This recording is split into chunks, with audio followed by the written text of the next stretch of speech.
Bom dia, presidenta. Muito obrigada. Queria cumprimentar todos os deputados presentes, na pessoa da nossa presidenta, a deputada Beatriz Cerqueira, cumprimentar todos os convidados para essa audiência tão importante, os representantes do governo, cumprimentar os nossos prefeitos e prefeitas, Medioli estava aqui, a Ilse, cumprimentar o Oséias, estava aqui também, cumprimentar a Ellen pela União Estadual dos Estudantes, muito importante a sua presença aqui, Ellen. E todos os servidores das prefeituras, secretários e secretárias, procuradores que vieram para esse debate tão importante. Acho que tem algumas coisas que a gente precisa recapitular só por uma questão de justiça. Eu acho que, primeiro, a gente tem que pontuar sobre como a situação dos prefeitos e prefeitas precisa ser respeitada. E aquilo que os prefeitos e prefeitas trazem para a gente tem que ser levado a sério. Mas eu acho que a gente também precisa olhar com muito respeito e com muito carinho para a situação da Comissão de Educação dessa casa. E eu estou olhando para você, Nicole, porque a sua fala foi muito cheia de conteúdo. A sua fala foi uma fala que eu anotei várias coisas que você disse. Mas eu queria pontuar aqui o trabalho que a Comissão de Educação teve de fazer aquilo que é função do governo de Minas, de fazer aquilo que é função da Secretaria de Estado de Educação. E aí eu ouvi muitas coisas muito sábias, e uma pessoa com a trajetória da nossa prefeita Ilse tem muita coisa sábia para falar, e eu concordei com a sua fala praticamente inteira, Ilse. Mas tem uma coisa que eu vou seguir de caminho oposto. A gente não tem que procurar culpado. Eu estou dizendo que o culpado é o governo de Minas. A gente teve uma legislação feita a partir da omissão da Secretaria de Estado de Educação e da omissão do governo de Minas, uma proposta legislativa feita por um deputado da base do governo, que a gente conseguiu, enquanto Comissão de Educação, melhorar alguns pontos, e é importante deixar isso, a abertura que o deputado teve também, para que a gente pudesse interferir em alguns pontos, a partir do parecer da deputada Macaé. Mas, em segundo lugar, a gente precisa falar sobre como essa legislação aprovada em agosto teve uma resolução publicada em outubro sem conversar com os senhores prefeitos e prefeitas. Então, assim, enquanto a Assembleia, que já estava fazendo algo que não era o seu papel, enquanto a Assembleia, durante esse algo que não era seu papel, tentou chamar AMM, Tribunal de Contas, Ministério Público, Deus e o mundo, a gente não chamou todos os prefeitos, porque não ia ter jeito de fazer audiência com 853 prefeitos.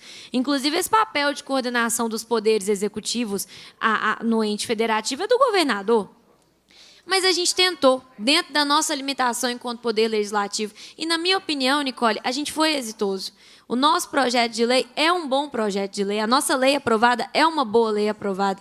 Agora, a gente tem uma resolução que, como a Beatriz trouxe muito sabiamente, ignora aspectos que estão na lei. Ignora a educação integral, ignora a educação infantil, que é um rojão que está no colo só de prefeito e de prefeita, e ninguém quer falar disso. Sala com pouco menino, professor que é mais caro, um monte de coisa que precisa de atenção, e ninguém fala do que os prefeitos passam com isso. E o governo do Estado sequer considera isso no cálculo. Outra coisa que eu queria dizer é que eu gostaria de pedir aos prefeitos e prefeitas, peço a Ilse, peço a Oséias, peço ao Medioli, peço a todos os outros prefeitos, que coloquem no cálculo de recursos que vocês estão perdendo o cálculo dos recursos que vocês perderam durante os 2 anos em que o governo do Estado não regulamentou a lei federal, não regulamentou a emenda à Constituição. Eu acho que é importante fazer isso, porque, senão, a gente tira uma responsabilidade que foi da omissão do governo do Estado e joga só na Assembleia. E aqui ninguém tem medo de responsabilidade, mas que essa responsabilidade seja dada a César o que é de César. Porque os cálculos são de perda de cerca de 2 bilhões nesses 2 anos. Não foi à toa que a Assembleia foi acionada com tanta omissão do governo do Estado. É um pedido que eu peço com muito carinho e sem nenhuma ironia, para ser levado para a prefeita Marília, para a prefeita Margarida, para o prefeito Fuad, prefeito Medioli, prefeita Ilse, prefeito Oséias, todos os prefeitos estão acompanhando essa discussão. Coloquem ao cálculo dos senhores e senhoras, ao cálculo dos recursos que os senhores estão perdendo e que a gente quer que os senhores deixem de perder, o valor que vocês perderam ao longo dos 2 anos em que o governo do Estado ignorou e não se preocupou com vocês estarem perdendo dinheiro para a educação, porque ele não regulamentou a PEC. Então, esse é um pedido meu, pessoalmente, para os senhores e para as senhoras. A outra coisa que eu queria colocar é que eu entendo, Macaé, como vice-presidente da comissão, que a gente precisa tomar alguma medida jurídica. Porque tem uma ilegalidade, eu concordo com a Leninha, sobre a gente tentar resolver da forma pacífica a questão da regulamentação. Mas tem uma ilegalidade que o governo do Estado faz na regulamentação, Fernando, que a gente não pode fechar os olhos, que é o descumprimento muito claro da Lei 12.768 de 98. A lei que fala muito claramente que, para municipalizar, tem que aprovar a lei nas câmaras municipais. Só que quando os senhores colocam o peso, que, se eu não me engano, é de 64% nos anos finais, os senhores estão forçando a municipalização utilizando recurso público.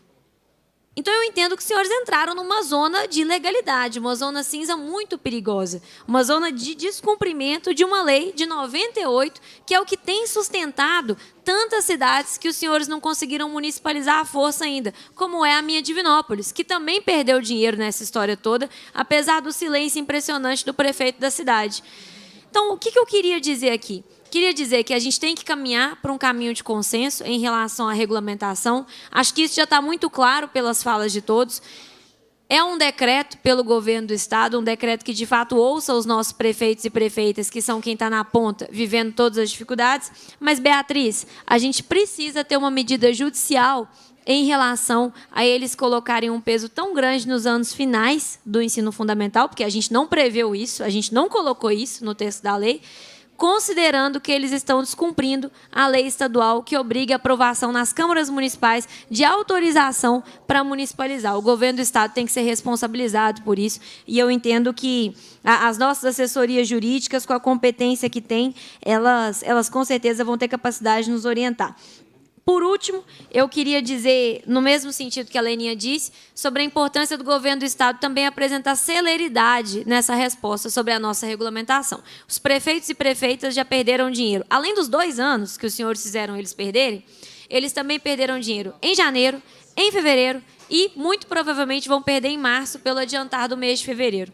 Então, que a gente proponha um novo decreto com velocidade para que, se Deus quiser, em abril, esses prefeitos e essas prefeitas não tenham que fazer multiplicação das notas nos seus caixas da prefeitura. É isso. Muito obrigada, presidenta.